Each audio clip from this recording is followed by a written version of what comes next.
So we're doing a 2-minute tip. Well, we're doing 2-minute tips. 1 minute tip actually. So when you're using a circular saw like this, sometimes what happens is the back tends to cut up and pinch on the blade. So I just get some bits of scrap like that, stick anything in there, just as a little wedge, just opens the back of the cut up slightly, makes it easier. You'd be amazed how much easier it makes it.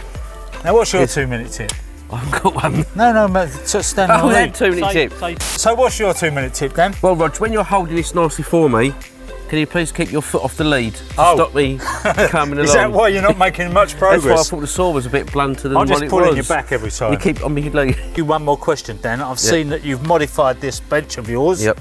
And you've put some grooves in here, yeah? Yeah, that's it, yeah. What's that all about?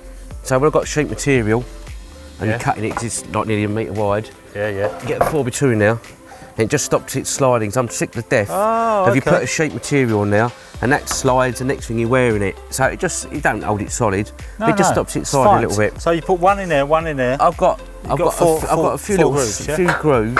Do what you want. So you can still put sheet material straight on it, but I just made that a 1/2-inch ply. Yeah. Little recess. Good. And another one. Is that another one of your inventions? Well, I don't make inventions, just a modification. Well, let's call it a 2-minute tip. 2-minute tip, is it? 2-minute tip. That's lovely. Now, can you do another 8? Loads. Got loads to do.